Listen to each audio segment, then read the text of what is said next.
എൻ്റെ ചെറുപ്പത്തിൽ ഞാൻ ഒരു 2ാം ക്ലാസ് പഠിക്കുന്ന സമയത്താണ് എന്നോട് എൻ്റെ ഏട്ടൻ വന്നിട്ട് പറയുന്നത് നീ ഒരു സിനിമയുണ്ട് നീ ഒന്ന് കണ്ടു നോക്കുക എന്ന് പറഞ്ഞിട്ട് എൻ്റെ മുമ്പിലേക്ക് എൻ്റെ ജീവിതത്തിൽ ഫസ്റ്റ് ഫിലിമായിട്ടുള്ള സ്പൈഡർമാൻ ഇട്ടിരുന്നത്. അത്രയും നാൾ വരെ ഓഗി ആൻഡ് ദ കോക്രോച്ച്, ചോട്ടാ ഭീം തുടങ്ങിയിട്ടുള്ള കാർട്ടൂൺസാണ് ലോകം എന്ന് വിചാരിച്ചുകൊണ്ടിരുന്ന എൻ്റെ മുമ്പിലേക്ക് ആ ഒരു ഫിലിം ഇട്ട് തന്നപ്പോൾ എനിക്ക് കിട്ടിയൊരു എക്സ്പീരിയൻസ് എന്ന് പറയുന്നത് അത് പറഞ്ഞറിയിക്കാൻ പറ്റില്ല. അത് എത്ര മോശം പടമെന്നോ എത്ര നല്ല പടമെന്നോ നോക്കിയില്ല, ഞാൻ ഒറ്റ ഇരിപ്പിന് ആ ഫിലിം മൊത്തം കണ്ടുവർത്തു. ആ സമയത്തൊക്കെ movies now, Sony Pix, Star Movies തുടങ്ങിയിട്ടുള്ള TV ചാനൽസിലൂടെയാണ് സിനിമ കണ്ടുകൊണ്ടിരുന്നത് ഞാൻ. ആൻഡ് ആ ഒരു ഫിലിം എൻ്റെ ജീവിതത്തിൽ ചെയ്തിട്ടുള്ള ഇൻഫ്ലുവൻസ് ഒട്ടും ചെറുതല്ല. ഇന്ന് ഞാൻ ഈ വീഡിയോ ചെയ്യാനുള്ള കാരണം പോലും ആ ഒരു ഫിലിമാണ്. ഈ യൂട്യൂബ് ചാനൽ തുടങ്ങാനുള്ള ഒരു കാരണം പോലും ആ ഒരു ഫിലിമാണ്. അതുപോലെ തന്നെ ആ ഒരു ഫിലിം അല്ലെങ്കിൽ ആ ഒരു സ്പൈഡർമാൻ എന്ന് പറഞ്ഞിട്ടുള്ള ക്യാരക്ടർ നമ്മുടെ എല്ലാവരുടെയും ജീവിതത്തിൽ ഇൻഫ്ലുവൻസ് ചെയ്തിട്ടുള്ളത് ഒട്ടും കുറച്ചല്ല. നമ്മളോട് ഇപ്പോൾ ആരെങ്കിലും വന്ന് നമുക്ക് ഇഷ്ടപ്പെട്ട 2-3 സൂപ്പർ ഹീറോസിൻ്റെ പേര് പറയാൻ പറഞ്ഞാൽ നമ്മൾ ഫസ്റ്റ് പറയുക സൂപ്പർമാൻ ആയിരിക്കും, പിന്നെ പറയുക ബാറ്റ്മാൻ ആയിരിക്കും. പക്ഷേ തേർഡ്ലി ഒബ്വിയസ്ലി ഇത് സ്പൈഡർമാൻ ആയിരിക്കും. ഈ ഒരു സ്പൈഡർമാൻ എന്ന് പറഞ്ഞിട്ടുള്ള ക്യാരക്ടർ ഇത്രക്ക് പോപ്പുലർ ആവാനുള്ളൊരു കാരണം ആ ഒരു ഫിലിമിൻ്റെ നമുക്ക് റിലേറ്റ് ചെയ്യാൻ പറ്റുന്ന സ്റ്റോറിയും നമുക്ക് റിലേറ്റ് ചെയ്യാൻ പറ്റുന്ന ക്യാരക്ടറുമാണ്. അതുകൊണ്ട് തന്നെയാണ് ഈ ഒരു സ്പൈഡർമാനെ ഫ്രണ്ട്ലി നെയ്ബർഹുഡ് സ്പൈഡർമാൻ എന്ന് വിളിക്കുന്നത്. സ്പൈഡർമാൻ ആദ്യമായിട്ട് ഫിലിമിലേക്ക് ഇൻട്രൊഡ്യൂസ് ചെയ്തത് 2002 ടോബി മഗ്വയറിനെ നായകനാക്കി പുറത്തിറങ്ങിയിട്ടുള്ള സ്പൈഡർമാൻ 1 എന്ന് പറഞ്ഞിട്ടുള്ള ഫിലിമിനകത്തായിരുന്നു. ആ ഒരു ഫിലിം ഇപ്പോൾ കാണുമ്പോൾ പോലും എനിക്ക് നൊസ്റ്റാൾജിക് ഫീൽ വരും. കാരണം നമ്മളെ കുട്ടിക്കാലം നിറച്ചുകൊണ്ടിരുന്നത് ആ ഒരു ഫിലിമാണ്. കോമിക് ബുക്കുകളിൽ മാത്രം നിറഞ്ഞുകൊണ്ടിരുന്ന ആ ഒരു ക്യാരക്ടറിനെ നമുക്ക് വിഷ്വലി കാണുമ്പം അത് കുറച്ചുകൂടി ബ്യൂട്ടിഫുൾ ആയി എന്ന് നമുക്ക് വേണം പറയാം. അതുപോലെ തന്നെ ഈ ഒരു ടോബി മഗ്വയറിൻ്റെ സ്പൈഡർമാനിന് വീണ്ടും 2 മൂവീസ് ഇറങ്ങിയിട്ടുണ്ടായിരുന്നു. 2004 2007 സ്പൈഡർമാൻ 2, 3 ഇതിലായിരുന്നു മൂവി ഇറങ്ങിയിട്ടുള്ളത്. അതും നല്ല രീതിക്ക് തന്നെ എടുത്തിട്ടുണ്ട്.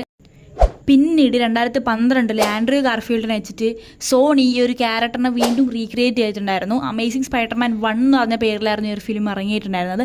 അതിനുശേഷം ഇതിൻ്റെ ലാസ്റ്റ് ഫിലിമായിട്ടുള്ള അമേസിംഗ് സ്പൈഡർമാൻ 2 എന്ന് പറഞ്ഞിട്ടുള്ള ഫിലിം 2014 ഇറങ്ങിയിട്ടുണ്ടായിരുന്നു. ഈ 2 ഫിലിമോട് തന്നെ ആൻഡ്രൂ ഗാർഫീൽഡിൻ്റെ സ്പൈഡർമാൻ എന്ന് പറഞ്ഞിട്ടുള്ള ക്യാരക്ടർ ഇവിടെ അവസാനിക്കുകയായിരുന്നു. അതിനൊക്കെ ശേഷം MCU ടോം ഹോളണ്ടിനെ വെച്ചിട്ട് ഈ ഒരു ക്യാരക്ടറിനെ വീണ്ടും റീക്രിയേറ്റ് ചെയ്തിട്ടുണ്ടായിരുന്നു. ഈ ഒരു ക്യാരക്ടറിൻ്റെ ഫസ്റ്റ് മൂവി അപ്പിയറൻസ് എന്ന് പറഞ്ഞിട്ടുണ്ടെങ്കിൽ ക്യാപ്റ്റൻ അമേരിക്ക സിവിൽ വാറിനകത്തായിരുന്നു. അതിനുശേഷം ഇതിന് 3 സ്റ്റാൻഡ് അലോൺ പടങ്ങളും കൊടുത്തിട്ടുണ്ടായിരുന്നു. 2017, 19, 22 കാലങ്ങളിലായിരുന്നു ഈ ഒരു ഫിലിംസും പുറത്തിറങ്ങിയിട്ടുണ്ടായിരുന്നത്. പിന്നീട് നമ്മൾ ഇൻഫിനിറ്റി വാർ, എൻഡ് ഗെയിം തുടങ്ങിയിട്ടുള്ള പടങ്ങളിലൊക്കെ ഈ ഒരു ക്യാരക്ടർ നമ്മൾ കാണുന്നുണ്ട്. അതുപോലെ തന്നെ 2022 പുറത്തിറങ്ങിയിട്ടുള്ള നോവേ ഹോം എന്ന് പറഞ്ഞിട്ടുള്ള പടത്തിനകത്ത് ഈ ഒരു ഇതുവരെ ഇറങ്ങിയിട്ടുള്ള 3 സ്പൈഡർമാൻമാരും നമ്മൾ ഈ ഒരു ഫിലിമിനകത്ത് നമുക്ക് കാണാൻ പറ്റുന്നുണ്ട്. അതുപോലെ തന്നെ എൻ്റെ ഫസ്റ്റ് മാർവൽ ഫിലിം, ഞാൻ തിയേറ്ററിൽ പോയിട്ട് ആദ്യമായിട്ട് കാണുന്ന മാർവൽ ഫിലിം കൂടെയാണ് ഈ ഒരു ഫിലിം. ഇതിനകത്ത് ഏത് സ്പൈഡർമാനാണ് ബെറ്ററായിട്ട് ചെയ്തതെന്ന് നമ്മളോട് ചോദിച്ചിട്ടുണ്ടെങ്കിൽ നമുക്ക് ചിലപ്പോൾ ഉത്തരം ഉണ്ടാവില്ല. കാരണം ഇതിനകത്ത് 3 പേരും നല്ല രീതിക്ക് തന്നെ ചെയ്തിട്ടുണ്ട് അവരുടെ ക്യാരക്ടേഴ്സ്. നമുക്ക് ഫസ്റ്റ് ടോബി മഗ്വയറിൻ്റെ അടുത്തേക്ക് തന്നെ പോവാം. പുള്ളിക്കാരനടുത്ത് നമുക്ക് കുറച്ച് നൊസ്റ്റാൾജിക് ഫീലും കാര്യങ്ങളൊക്കെ വരും. കാരണം നമ്മൾ കുട്ടിക്കാലം നിറച്ചത് ഈ ഒരു സ്പൈഡർമാൻ ആണല്ലോ. അതുപോലെ തന്നെ നമ്മളെ ക്യാരക്ടറിലേക്ക് പോയിക്കുമ്പോൾ പീറ്റർ പാർക്കർ എന്ന് പറഞ്ഞിട്ടുള്ള ക്യാരക്ടറിന് ഈ പുള്ളിക്കാരൻ എന്താ പറയുക അത്രയ്ക്ക് സെറ്റ് ആവാത്ത പോലെ എനിക്ക് ഫീൽ ചെയ്തു. കാരണം പുള്ളിക്കാരൻ ഈ ഒരു ക്യാരക്ടർ ചെയ്യുമ്പോൾ ഏകദേശം 30ഓളം വയസ്സുണ്ടായിരുന്നു. പക്ഷേ ഈ ഒരു ക്യാരക്ടറിന് വേണ്ടത് ശരിക്കും പറഞ്ഞാൽ ഒരു ഹൈസ്കൂൾ വിദ്യാർത്ഥി എന്ന രീതിയിലാണ് വേണ്ടത്. ബട്ട് പുള്ളിക്കാരൻ്റെ മാക്സിമം ഈ ഒരു ക്യാരക്ടറിന് വേണ്ടി കൊടുത്തിട്ടുണ്ടെങ്കിലും പീറ്റർ പാർക്കർ എന്ന് പറഞ്ഞിട്ടുള്ള ആ ഒരു ക്യാരക്ടറിന് പുള്ളിക്കാരനത്ര സെറ്റ് ആയിരുന്നില്ല. കാരണം പുള്ളിക്കാരൻ്റെ വയസ്സ് നന്നായിട്ട് തോന്നിക്കുന്നുണ്ടായിരുന്നു എൻ്റെ ഒരു അഭിപ്രായത്തിനകത്ത്. പക്ഷേ സ്പൈഡർമാൻ എന്ന് പറഞ്ഞിട്ടുള്ള ക്യാരക്ടറിലേക്ക് വരുമ്പോൾ പുള്ളിക്കാരൻ പെർഫെക്റ്റ് ആയിരുന്നു എൻ്റെ അഭിപ്രായത്തിൽ. ഇതിനകത്ത് ഏറ്റവും ബെസ്റ്റ് സ്പൈഡർമാൻ ഏതെന്ന് എന്നോട് ചോദിച്ചാൽ ഞാൻ പറയും ഇറ്റ്സ് ടോബി മഗ്വയർ ഗൈസ്. കാരണം പുള്ളിക്കാരൻ സ്പൈഡർമാൻ എന്ന് പറഞ്ഞിട്ടുള്ള ആ ഒരു ക്യാരക്ടറിനകത്ത് പറയാലോ ഹി നെയിൽഡ് ഇറ്റ്.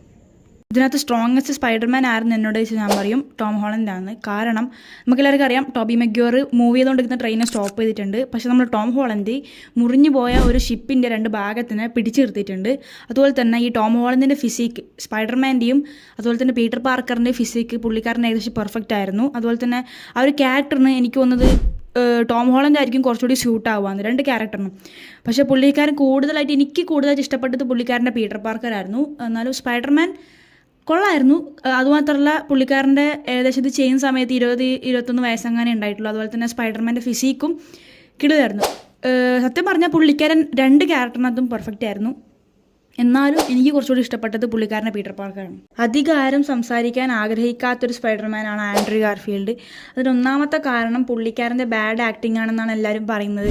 ആൻഡ് അതുപോലെ തന്നെ ആൾക്കാർ സംസാരിക്കാൻ ആഗ്രഹിക്കുന്നതുമായിട്ടുള്ള ഒരു സ്പൈഡർമാൻ ക്യാരക്ടറാണ് ആൻഡ്രൂ ഗാർഫീൽഡിൻ്റെ. കാരണം നമുക്ക് ഈ ടോബി മഗ്വയറിനോട് തോന്നുന്ന അതേ നൊസ്റ്റാൾജിയും കാര്യങ്ങളൊക്കെ തന്നെ നമുക്ക് ഈ ആൻഡ്രൂ ഗാർഫീൽഡിനോട് തോന്നും. അതുപോലെ തന്നെ പുള്ളിക്കാരൻ്റെ സെക്കൻഡ് മൂവി 2014 ഇറങ്ങിയിട്ടുള്ള അമേസിങ് സ്പൈഡർമാൻ 2 എന്ന് പറഞ്ഞിട്ടുള്ള ഫിലിമിനകത്തുള്ള ക്ലൈമാക്സും കണ്ടപ്പോൾ പിന്നെ നമുക്ക് ആൻഡ്രൂ ഗാർഫീൽഡിൻ്റെ ആ ഒരു ക്യാരക്ടറിനോട് കുറച്ച് സോഫ്റ്റ് കോർണറും കാര്യങ്ങളൊക്കെ തോന്നും. നമ്മൾ പീറ്റർ പാർക്കറിൻ്റെ കാര്യങ്ങളിലേക്ക് വരുമ്പോൾ പീറ്റർ പാർക്കറിനെ ഞാൻ പറഞ്ഞില്ലേ, ടോബി മഗ്വയറിൻ്റെ അതേ സിറ്റുവേഷൻ തന്നെയാണ് ഇവിടെ വന്നിരിക്കുന്നത്. പീറ്റർ പാർക്കറിന് ഈ ഒരു ആൻഡ്രൂ ഗാർഫീൽഡ് സ്യൂട്ട് ആവാത്ത പോലെയാണ് എനിക്ക് ഫീൽ ചെയ്തത്. കാരണം ഇത് ചെയ്യുമ്പോൾ പുള്ളിക്കാരൻ ഏകദേശം 27-28 വയസ്സുണ്ടായിരുന്നു. ബട്ട് ഈവൻ തോ അയാൾ ട്രൈ ചെയ്തിട്ടുണ്ട്. നമ്മൾ സ്പൈഡർമാനിലേക്ക് പോകുമ്പോൾ പുള്ളിക്കാരൻ്റെ ഫിസിക്ക് എനിക്ക് തോന്നുന്നത് കുഴപ്പമില്ലാത്ത ഫിസിക്കായിരുന്നു സ്പൈഡർമാനിന് വേണ്ടി ഉണ്ടായിരുന്നത്. ആ ഒരു ഹൈറ്റും പുള്ളിക്കാരൻ കുറച്ച് സ്ലിമ്മായിട്ട് കുറച്ച് ഹൈറ്റുള്ള ഒരു ക്യാരക്ടറായിരുന്നു. ആൻഡ് അതും കുറച്ചുകൂടി കുഴപ്പമില്ലാത്ത രീതിയിലാണ് സ്പൈഡർമാനെ എനിക്ക് തോന്നിയിട്ടുള്ളത്. ഇനി ഞാൻ നിങ്ങളോട് എൻ്റെ ഒരു ഒപ്പീനിയൻ പറയാം. ഇതുവരെ ഞാൻ കണ്ടിരിക്കുന്ന സ്പൈഡർമാൻ ഫിലിമിൽ എൻ്റെ ഇഷ്ടപ്പെട്ട സ്പൈഡർമാൻ ക്യാരക്ടർ ആരെന്ന് ചോദിച്ചാൽ ഞാൻ പറയും ആൻഡ്രൂ ഗാർഫീൽഡ് എന്ന്. കാരണം എന്താണെന്ന് വെച്ചിട്ടുണ്ടെങ്കിൽ ഞാൻ ഫസ്റ്റ് ഒരു കഥ പറഞ്ഞില്ലേ, ഞാൻ എൻ്റെ ജീവിതത്തിൽ ഫസ്റ്റ് കണ്ട സ്പൈഡർമാൻ ഫിലിമും ആൻഡ്രൂ ഗാർഫീൽഡ് തന്നെയാണ്. അത് എത്രത്തോളം മോശമാണെന്നോ എത്രത്തോളം നല്ലതാണെന്നോ ഞാൻ നോക്കിയില്ല. ഞാൻ ഒറ്റ ഇരിപ്പിന് ഞാനത് കണ്ടുകൊടുത്തു. എനിക്ക് സത്യം പറഞ്ഞാൽ ആ ഫിലിം ഇഷ്ടപ്പെട്ടു. ഓക്കെ, അതുപോലെ തന്നെ ഞാൻ പറഞ്ഞില്ല, നൊസ്റ്റാൾജിയും കാര്യങ്ങളൊക്കെ എനിക്ക് ഇപ്പോഴും ഉണ്ട്. ആൻഡ് എൻ്റെ പേഴ്സണൽ ഫേവറേറ്റ് സ്പൈഡർമാൻ ആരെന്ന് വെച്ചാൽ ഇത് ആൻഡ്രൂ ഗാർഫീൽഡ് തന്നെയാണ്. എത്ര ഹേറ്റ് വന്നാലില്ലെങ്കിലും അതങ്ങനെ തന്നെയാണ്. ഈ കമ്പാരിസൺ എന്ന് പറയുമ്പോൾ എനിക്ക് വേണമെങ്കിൽ എൻ്റെ പേഴ്സണൽ ഒപ്പീനിയൻ മാത്രം എടുക്കാം. പക്ഷേ ഇവിടെ ഞാൻ ഇത്രയും കാലം ഓഡിയൻസും ഫാൻസും പറഞ്ഞുകൊണ്ടിരുന്ന കാര്യങ്ങളെ വെച്ചിട്ടാണ് ഞാൻ കമ്പാരിസൺ ചെയ്തിരിക്കുന്നത്. ഇതിൽ ഫസ്റ്റ് പ്ലേസ് ഒബ്വിയസ്ലി ടോം ഹോളൻഡാണ്. കാരണം പുള്ളിക്കാരനാണ് രണ്ട് ക്യാരക്ടറിനെയും പെർഫെക്റ്റ് ആയിട്ട് ചെയ്തിരിക്കുന്നത്. അതുപോലെ തന്നെ നമ്മൾ ടോബി മഗ്വയറിൻ്റെ അടുത്തേക്ക് പോകുമ്പോൾ പുള്ളിക്കാരനാണ് സെക്കൻഡ്. കാരണം ആ നൊസ്റ്റാൾജിയും പിന്നെ ആ സ്പൈഡർമാനെങ്കിലും പുള്ളിക്കാരൻ വൃത്തിക്ക് ചെയ്തിട്ടുണ്ട്. പിന്നെ നമ്മൾ തേർഡിലേക്ക് വരുമ്പോഴാണ് നമ്മൾ ആൻഡ്രൂ ഗാർഫീൽഡിന് എത്തുന്നത്. കാരണം പുള്ളിക്കാരനെ പറ്റിയിട്ട് എല്ലാവരും ഞാൻ പറഞ്ഞത് നിങ്ങൾ ഈ വീഡിയോ കണ്ടവർക്ക് മനസ്സിലായിട്ടുണ്ടാവും. ഓക്കെ, ആൻഡ് എൻ്റെ പേഴ്സണൽ ഒപ്പീനിയൻ ആണെങ്കിൽ എനിക്ക് വേണമെങ്കിൽ ഫസ്റ്റ് ആൻഡ്രൂ ഗാർഫീൽഡിന് കൊടുക്കാം. ബട്ട് ഞാനത് ചെയ്യുന്നില്ല. ഇത്രയും കേട്ടിട്ട് നിങ്ങളുടെ പേഴ്സണൽ ഫേവറേറ്റ് സ്പൈഡർമാനെ കമൻറ്റ് ചെയ്യാൻ മറക്കണ്ട.